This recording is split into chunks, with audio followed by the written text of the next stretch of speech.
Very good morning, my dear students. Today we will study about unit number 4 in read 1 mind, body and medicine. એટલે કે મન, શરીર અને ઔષધિઓ અથવા તો દવા. માઇન્ડ, બોડી, મેડિસિન આ ત્રણેય ખૂબ અગત્યનો ભાગ ભજવે છે દોસ્તો. ને એમાંય આપણું માઇન્ડ અને body. There is no greater wealth in this world than peace of mind. એટલે કે મનની શાંતિ હોવી એનાથી વિશેષ દુનિયાની કોઈ જ સંપત્તિ નથી. જો મનથી જ આપણે અશાંત હોઈશું તો દુનિયાનું કોઈ પણ સુખ સગવડ આપણે ભોગવી નહીં શકીએ. અને તેવી જ રીતે ફિઝિકલી આપણે જો વીક હોઈશું તો કોઈ પણ મુમેન્ટ્સને આપણે એન્જોય નહીં કરી શકીએ.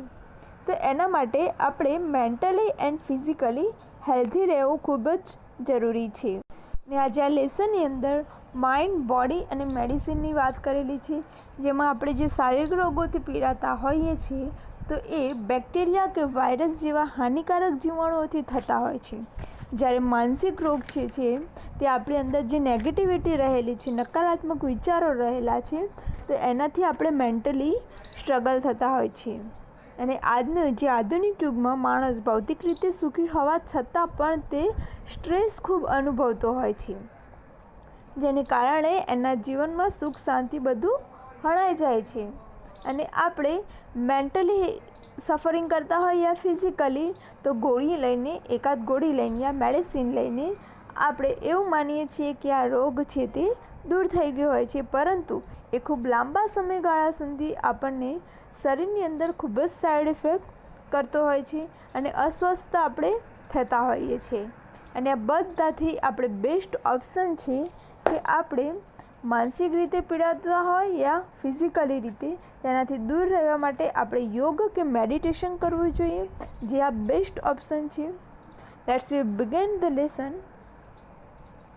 માઇન્ડ, બોડી એન્ડ મેડિસિન એટલે કે મન, તન અને ઔષધિઓ. Let we see. If we look at different people in the world around us, we observe that all of us are not all alike. Different એટલે કે અલગ અલગ પ્રકારનું હોવું, ભિન્ન પ્રકારનું હોવું.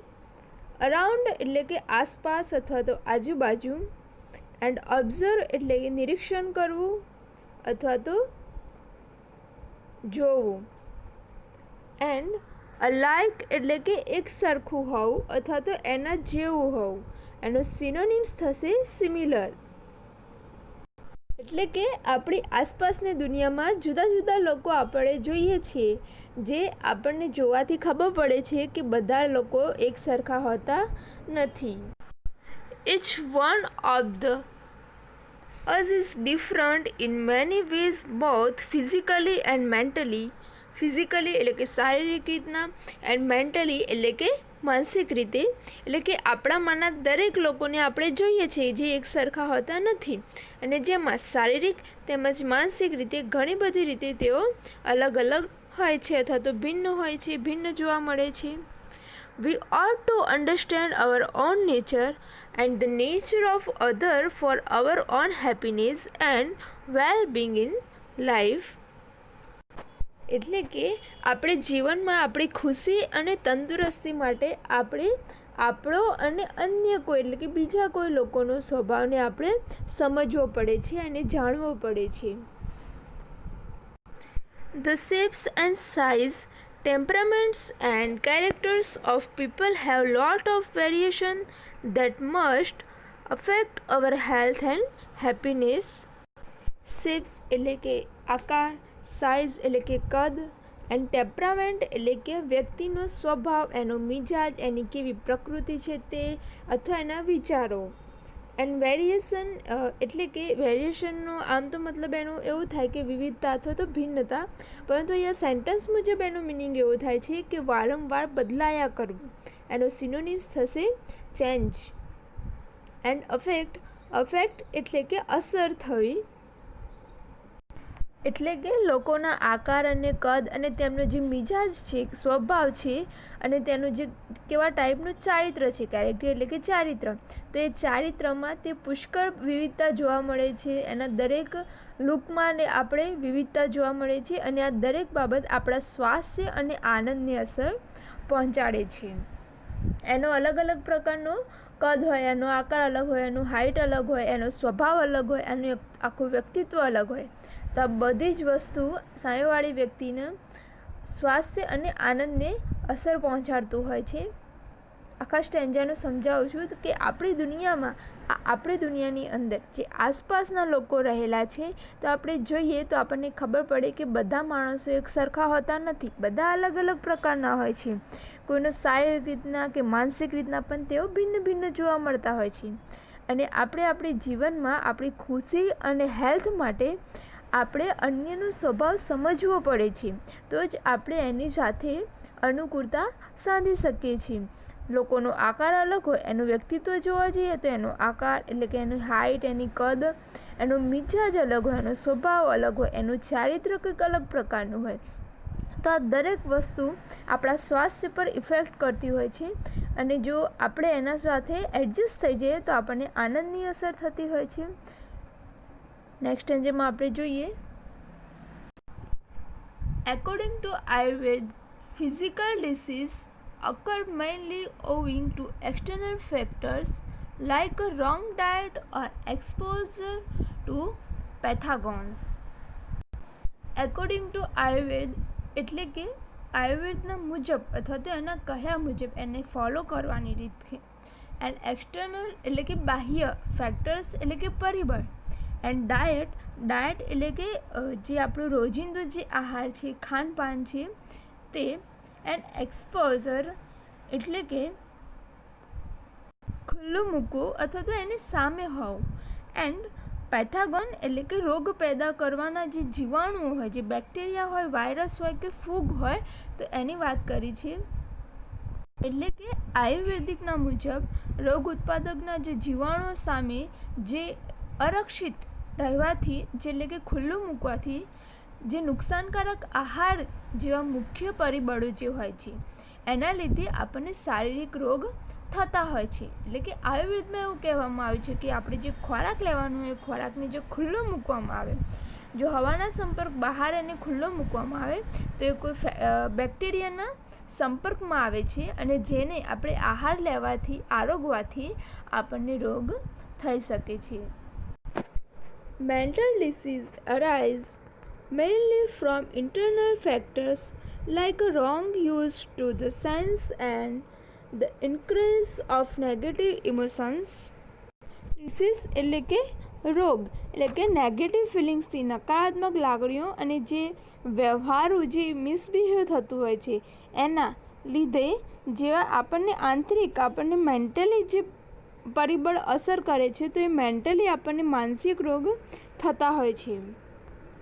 અને આ બધું જે નકારાત્મક વિચારો આપણા માઇન્ડની અંદર ફરતા હોય છે, નેગેટિવ એનર્જીના કોન્ટેક્ટમાં આપણે આવીએ તો માનસિક રીતે આપણે પીડાતા હોય છે અને સફરિંગ આપણે કરવું જ પડતું હોય છે. એટલે આપણે પોઝિટિવ બનવું જોઈએ જેથી માનસિક રોગથી આપણને છુટકારો મળે. We ought to develop the habit of positive thinking. એટલે કે આપણે હકારાત્મક વિચારની ટેવ વિકસાવવી જોઈએ. ડેવલપ એટલે કે વિકસાવવું. એનો સિનોનિમ્સ થશે ઇમ્પ્રુવમેન્ટ, એન્ડ હેબિટ એટલે કે આદતો. એટલે આપણે એના માટે, એનાથી દૂર થવા માટે, એનાથી છુટકારા મેળવવા માટે આપણે પોઝિટિવ થિંકિંગ રાખવું જોઈએ, પોઝિટિવ એનર્જી આપણે ઉત્પન્ન કરવી જોઈએ, જે ઓટોમેટિકલી આપણે નેગેટિવિટી દૂર જતી રહેશે. It has a good positive effect on our emotions. જો કે જે માનસિક રીતે આપણે જે પીડાતા હોઈએ છીએ તો તેના લીધે આપણી લાગણીઓ ઉપર જે હકારાત્મક વિચારો છે એ ખૂબ જ સારો ઇફેક્ટ કરતું હોય છે. However, both physical and psychological diseases are usually mixed and one seldom occur without the other. એટલે કે જો કે આપણે જે માનસિક તેમજ શારીરિક બીમારીઓ જે સામાન્યપણે એકબીજાની સાથે સંકળાયેલી જ હોય છે અને એ એક અન્યના અભાવે ભાગ્યે જ થતી હોય છે. એમાંથી જો ફિઝિકલી આપણે પીડાતા હોય, સફરિંગ કરતા હોય, પેઇન થતું હોય તો સાયકોલોજીકલ રીતના પણ આપણે એને જોઈએ તો એ મેન્ટલી પણ એની ઉપર અસર થતી જ હોય છે અને આ બંને એકબીજાથી કનેક્ટેડ હોય છે. આખા સ્ટેન્જાનું સમજાવું તો સ્ટેન્જામાં એવું કહેવામાં આવ્યું છે કે આયુર્વેદના કહ્યા મુજબ જે રોગપ્રતિકારક જે રોગો આપણને થતા હોય છે તો એના જે જીવાણુ છે, જો ધારો કે ખોરાક લેવાનું હોય તો જો ખોરાકને ખુલ્લો મૂકવામાં આવે તો તેનાથી કોઈ બેક્ટેરિયા, ફૂગ કે કોઈ પણ રીતના તે એના જે પરિબળો છે તેના કોન્ટેક્ટમાં આવે અને જેનાથી આપણને શારીરિક રોગ થાય છે અને શારીરિક રોગ થવાથી આપણે મેન્ટલી પણ એની ઇફેક્ટ થતી હોય છે અને જો માનસિક રીતના આપણે પીડાતા હોય તો એ સ્વાભાવિક છે, નકારાત્મક લાગણીઓના લીધે આપણે મેન્ટલી સફરિંગ કરતા હોઈએ છીએ. તો માનસિક રોગથી દૂર થવા માટે આપણે પોઝિટિવ થિંકિંગ રાખવું જોઈએ, પોઝિટિવ લોકોના કોન્ટેક્ટમાં આવવું જોઈએ જેથી પોઝિટિવ એનર્જી આપણામાં આવે. અને રહી વાત ફિઝિકલી તો આપણે એના માટે પણ અલર્ટ રહેવું જોઈએ, હેલ્ધી રહેવું જોઈએ. તો સ્વાભાવિક છે આપણે હેલ્થી મેન્ટલી પણ રહીશું અને ફિઝિકલી પણ રહીશું. અને માનસિક તેમજ શારીરિક બીમારીઓ બંને એકબીજાથી સંકળાયેલી જ હોય છે. શારીરિક રીતના આપણે દુઃખી થતા હોય તો એની અસર મગજ ઉપર ઓબ્વિયસલી પડતી જ હોય છે. Some diseases like acute infections have almost entirely physical accuse and can be treated purely on a physical level. Acute એટલે કે ખૂબ ગંભીર હોવું અથવા તો સંવેદનશીલ હોવું, એનો સિનોનિમ્સ થાય છે સેન્સિટિવ. એન્ટરલી એટલે કે પ્રવેશ કરવું એન્ડ બી ટ્રીટ એટલે કે સારવાર કરવી. એટલે કે ગંભીર ઇન્ફેક્શન એટલે કે ચેપ લાગવો એટલે કે ગંભીર જે ચેપ લાગવા જેવી જે બીમારીઓના કારણે મોટાભાગની શારીરિક રોગો જે થતા હોય છે અને શારીરિક કક્ષાએ જ તેમની સારવાર તેની આપણે કરી શકીએ છીએ. જે ગંભીર રીતે જે રોગથી આપણે પીડાતા હોય તો તેની સારવાર પણ આપણે એવી જ રીતના ટ્રીટ કરવી પડે છે. અને જે ઇન્ફેક્શન થતું હોય, જે ચેપ લાગતો હોય એ મોસ્ટલી આપણને ફિઝિકલ રીતના થતો હોય છે તો પછી એની સારવાર પણ આપણે શારીરિક કક્ષાએ જ કરવી જોઈએ. અને ઇન્ફેક્શન જે ચેપ છે એ કોઈ પણ રીતના લાગી શકે છે કે જે કોઈના કોન્ટેક્ટમાં આવવાથી, કોઈની ઉધરસ શ્વાસોશ્વાસમાં આપણને જો એ વસ્તુ એના જે બેક્ટેરિયા છે આપણને પ્રવેશે તો પણ ઇન્ફેક્શન થઈ શકે છે આપણને. અને એ રોગિષ્ટ વ્યક્તિના જે જીવાણુ છે જે આપણા શ્વાસોશ્વાસમાં પ્રવેશે તો એ જે રોગથી પીડાતો હોય છે એ જ રોગથી પછી આપણે પણ પીડાતા હોઈએ છીએ. એટલે પછી આપણે એને તકેદારી રાખવી જોઈએ યોગ્ય રીતે. However, most diseases have a psychological cause and all lasting diseases have a psychological effect. એટલે કે જે મોટાભાગની બીજી જે બીમારીઓ હોય છે એ માનસિક રોગના કારણે થતી હોય છે, મેન્ટલી નેગેટિવિટીના લીધે જ થતી હોય છે.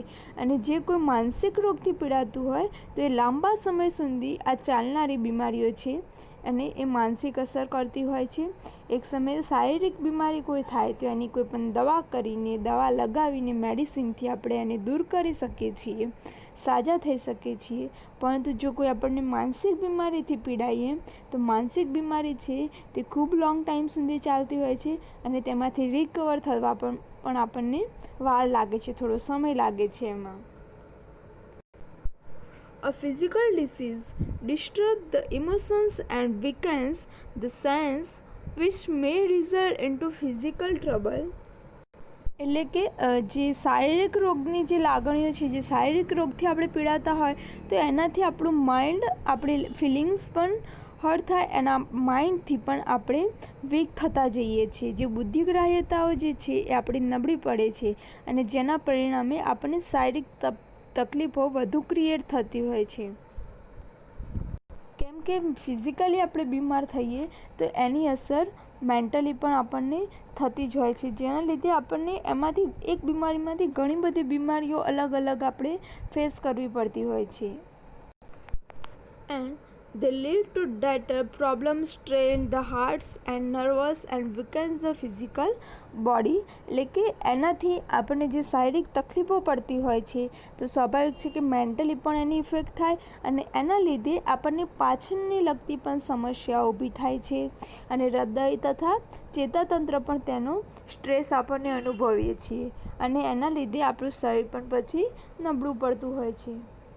એટલે કે ઇન શોર્ટ આ સ્ટેન્જાની અંદર એવું કહ્યું છે કે કોઈ પણ ગંભીર ઇન્ફેક્શન આપણને લાગે, ચેપ લાગે તો એ શારીરિક થ્રુ ફિઝિકલી જ આપણને લાગતું હોય છે અને એની અસર પછી આગળના સ્ટેન્જામાં વાત થઈ કે ફિઝિકલી એન્ડ મેન્ટલી બંને એકબીજાથી કનેક્ટેડ છે. તો પછી ફિઝિકલી આપણે સ્ટ્રગલ થતા હોય તો એની મગજ ઉપર, માઇન્ડ ઉપર એની અસર થતી જ હોય છે અને જેના લીધે ઘણા બધા રોગ અલગ અલગ પ્રકારના ક્રિએટ થાય છે અને જેવા જોઈએ આપણે કે એની પાચનતંત્ર પર પણ અસર જોવા મળે, હૃદયની કોઈ તકલીફ ઊભી થાય, ચેતાતંત્ર પર અસર થાય અને પછી આપણે તણાવ અનુભવીએ છીએ, સ્ટ્રેસ અનુભવીએ છીએ અને પછી ધીરે ધીરે શરીર નબળું પડતું જાય છે. એટલે જ આપણે પહેલાં સ્ટેન્જામાં વાત કરી કે આપણે mentally strong and positive thinking રાખવું જોઈએ. Next stanza. In the modern developed world our problems are mainly psychological. એટલે કે અત્યારની જનરેશનની વાત કરી છે, આધુનિક સમયની વાત કરી છે કે હાલના સમયમાં દુનિયામાં આપણી જે સમસ્યાઓ છે એ મુખ્યત્વે માનસિક છે. મેન્ટલી આપણે વધુ પીડાતા હોઈએ છીએ, માનસિક રોગ વધુ થતા હોય છે. We have sufficient food, clothing and shelter which prevent us from getting most physical disease. એટલે કે આપણી પાસે પૂરતા ખોરાક, કપડાં અને મકાન છે જે આપણને મોટાભાગના શારીરિક રોગોથી તો થતા અટકાવે છે અથવા તો શારીરિક રોગોથી તો દૂર કરે જ છે, પરંતુ આધુનિક સમયમાં લોકો ભૌતિક સુખ સગવડો તો ભોગવે જ છે પરંતુ માનસિક તણાવ ખૂબ જ અનુભવતા હોય છે. The most of us have no major physical problems. We still suffer from psychological unrest. પછી ભલેને આપણને કોઈ મોટી શારીરિક સમસ્યા ન હોય છતાંય આપણે માનસિક અસ્વસ્થતાથી તો પીડાતા જ હોઈએ છીએ, જે લાંબા સમયગાળા સુધી ચાલતી હોય છે અને શારીરિક રોગ કરતાં જે માનસિક રીતે જે પીડાતું હોય ખૂબ જ હેરાન થતું હોય છે વ્યક્તિ. અને આપણી પાસે પૂરતા ખોરાક, કપડાં, મકાન બધી જ વસ્તુ હોય પરંતુ મન જ આપણું શાંત ન હોય, અશાંત હોય તો એ બધી સુખ સગવડો નકામી છે, કોઈ જ કામની નથી. એટલે પહેલાં માનસિક રીતે આપણે શાંત હોઈએ, સ્વસ્થ હોઈએ એ જરૂરી છે. This unrest manifests as a feeling of loneliness, not begun love or appreciated, anger, stress or anxiety. It can lead to the weakening of our physical energy and prevent us from doing what we really want to do. અનરેસ્ટ એટલે કે બેચેની હોય, અસ્વસ્થ હોવું, mentally આપણે અસ્વસ્થ હોય તે. And manifest એટલે કે દેખાડવું અથવા વ્યક્ત કરવું. આનો સિનોનિમ્સ થશે રિવેલ્સ અથવા શો. આપણે કહીએ ને શો અપ કરવું, તો બસ એ શો. ફિલિંગ્સ એટલે કે લાગણી. લોનલીનેસ એટલે કે એકલવાયું લાગવું. એન્ડ અપ્રિશિએટ એટલે કે કદર કરવી અને અપ્રિશિએટ કરીએ. એંગર એટલે કે ગુસ્સો. એન્ડ સ્ટ્રેસ એટલે કે તણાવ, ચિંતા. એન્ડ એક્ઝિસ્ટ એટલે કે વ્યગ્રતા હોવી, હાઈપર થઈ જવું કહીએ છીએ ને હાઈપર, તો એ વ્યગ્રતા. એટલે કે આ બધી બાબતો છે તે આપણને શારીરિક રીતે તો નબળી પાડતી જ હોય છે, પરંતુ અસ્વસ્થતા જે છે માનસિક રીતના તો એ એકલતા, પ્રેમ કે કોઈ આપણી કદર ના કરે, કોઈ ખુશીથી વંચિત રહીએ છીએ તો એનાથી ગુસ્સો, તણાવ કે વ્યગ્રતા, હાઈપર થઈ જઈએ એવી બધી લાગણીઓ આપણે વ્યક્ત કરતા હોય છે. અને આ બધી જ બાબતો આપણને શારીરિક શક્તિથી એટલે કે ઉર્જાથી આપણને નબળી પાડતા હોય છે. ફિઝિકલી એનર્જી આપણી વીક થતી હોય છે અને આપણે ખરેખર જે કરવા માંગતા હોઈએ છીએ એ કરી શકતા નથી, અટકાવે છે. કારણ કે આપણને કોઈના પ્રેમથી વંચિત થયા હોય, કોઈ આપણી કદર ના કરતું હોય અથવા તો ફિઝિકલી યા મેન્ટલી અસ્વસ્થ હોઈએ તો આપણને ચીડચીડિયાપણું આવી જાય છે, ઇરિટેટિંગ થતા હોય છે. એના લીધે આપણને ગુસ્સો આવે છે અને ના કરવાની વસ્તુ કરી દઈએ છીએ અને ખરેખર શું કરવા માંગીએ છીએ એ કરી શકતા નથી આપણે. ઇન શોર્ટ, આ સ્ટેન્જાની અંદર એવું કહ્યું છે કે બધી ભૌતિક સુખ સગવડો આપણી પાસે હોવા છતાં પણ આપણે ખુશીથી આપણું જીવન વ્યતીત નથી કરી શકતા, કારણ કે આપણે માનસિક રીતના પીડાતા હોઈએ છીએ. એટલે મેન્ટલી જે વ્યક્તિ પીડાતું હોય હંમેશા સ્ટ્રેસમાં રહેતું હોય છે, ચીડચીડિયાપણું એનામાં જોવા મળતું હોય છે. અને એ વસ્તુ ક્યારે આવતું હોય જ્યારે એનો કોઈ પ્રેમ ન મળે, એકલવાયું જીવન જીવતું હોય તો દરેક વસ્તુ મોસ્ટલી આવા કેસમાં વધુ જોવા મળતું હોય છે, જેના લીધે એ વારંવાર જલ્દી ગુસ્સો થઈ જાય, હાઈપર થઈ જાય અને એ શું કરવા માગે છે એકચ્યુઅલી તે કરી શકતો નથી, અથવા તો એના માઇન્ડમાં એ વસ્તુ ક્લિયર જ થતું નથી. અને આ બધું એકલવાયાના લીધે અને માનસિક પીડાતા હોય તો આ બધું એને સફર કરવું પડે છે. કહેવાય છે ને કે ચિંતા ચિતા સમાન છે. એટલે આપણે ચિંતાને દૂર કરવા માટે પોઝિટિવ રહેવું ખૂબ જ જરૂરી છે.